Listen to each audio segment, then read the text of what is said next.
Longtemps, on m'appela l'Arménien, sans trop savoir où se trouvait cette terre sur laquelle, depuis plus de 2000 ans, mes ancêtres descendants du pays Urartu s'accrochèrent à leur patrimoine culturel, malgré massacres et persécutions, en espérant chaque fois que c'était la dernière fois.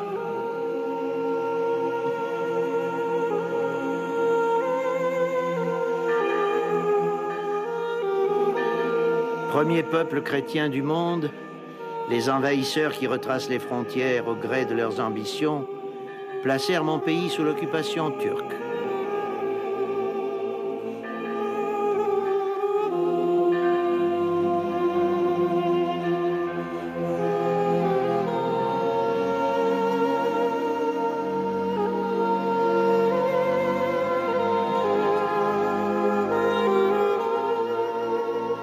Derrière le calme trompeur des minarets qui invitaient à la prière, la vie de l'Arménien fut jalonnée de pyramides de têtes coupées.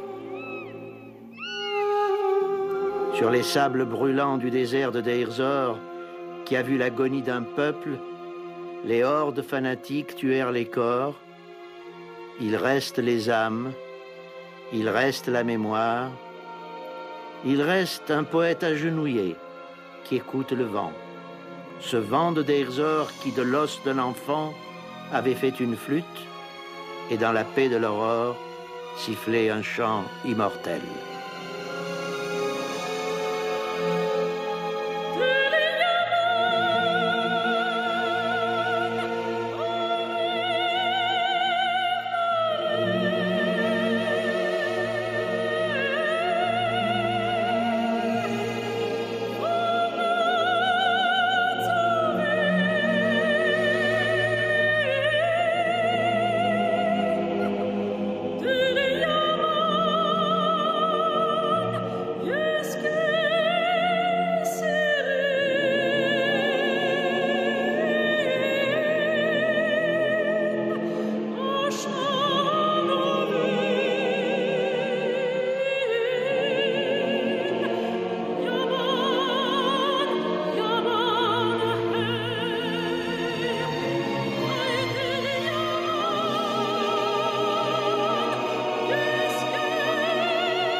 En ce 2 juin de l'an 1921, je déclare ouverte la séance de la Cour d'assises de Berlin.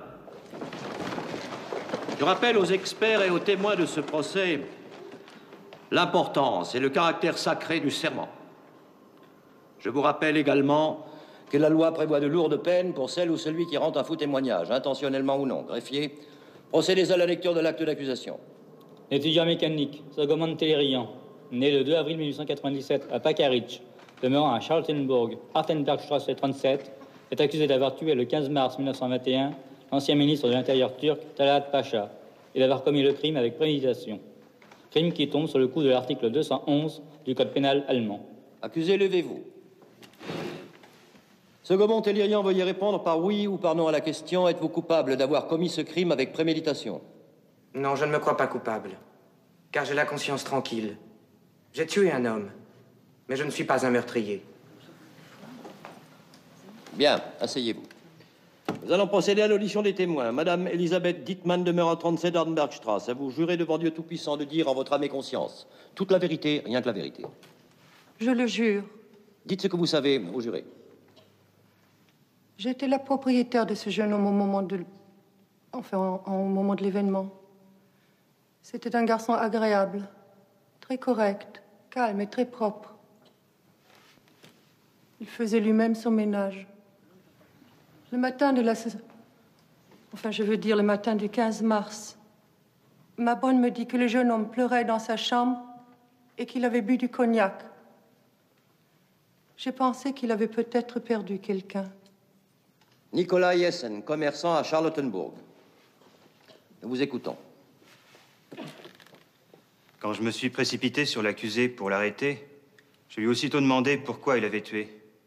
Il m'a répondu, moi arménien, lui turc, ça ne regarde pas l'Allemagne. Lola Belenson, institutrice. J'ai donné à Monsieur Télérian quelques leçons d'allemand. Ce garçon visiblement souffrait moralement. Il arrivait toujours avec un visage terriblement triste. Madame Belenson, a-t-il exprimé les motifs de cette tristesse? Une seule fois. Il m'a dit qu'il n'avait plus de patrie et que tous ses parents avaient été tués. Il ne vous a jamais parlé de Talat Pacha? Jamais. Bien. Je vous remercie, madame. Monsieur le Président, il serait intéressant de préciser à messieurs les jurés que le ministre turc Talat Pacha a été condamné à mort par la cour martiale de son pays le 5 juillet 1919 pour crime contre l'humanité. Il s'est enfui en emportant 10 000 livres or du trésor public et qu'il s'était réfugié à Berlin sous le faux nom de Salibet. Je voudrais signaler à l'honorable défenseur qu'il se trompe de procès. Ce n'est pas Talat Pacha que nous jugeons aujourd'hui, mais son assassin, Sogomon Télérian. Monsieur le procureur, soyez rassuré, je ne me tromperai pas de procès, mais je démontrerai devant cette cour que vous vous trompez d'assassin. Monsieur le Président, sans anticiper sur ma plaidoirie, permettez-moi très rapidement de situer les faits.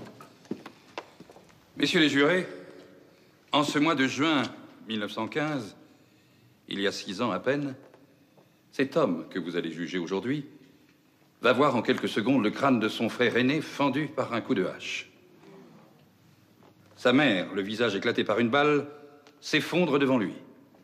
Sogomon Télérian, pâle d'horreur, est là, paralysé devant l'insoutenable vision. Il entend encore les hurlements de ses 2 jeunes sœurs, 14 et 16 ans, que les gendarmes turcs entraînent à l'écart, derrière les buissons, avant de s'écrouler à son tour, barbouillé de sang dont il ne sait plus si c'est le sien ou celui de son jeune frère assassiné, qui se vide sur lui. Il n'y a plus autour de lui que des centaines de corps souillés, mutilés, de femmes, d'enfants et de vieillards. Messieurs les jurés, une vivante par hasard de ces routes de la mort, une rescapée de ce carnage dont la monstruosité dépasse l'imagination, va témoigner.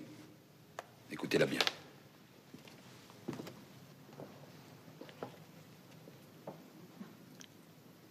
Je m'appelle Christine Terzibachian. Je suis née à Erzurum. Notre déportation commença en juillet 1915, en 4 convois. De combien de personnes était composé votre convoi? 500 familles, c'est-à-dire 7 à 8 000 personnes.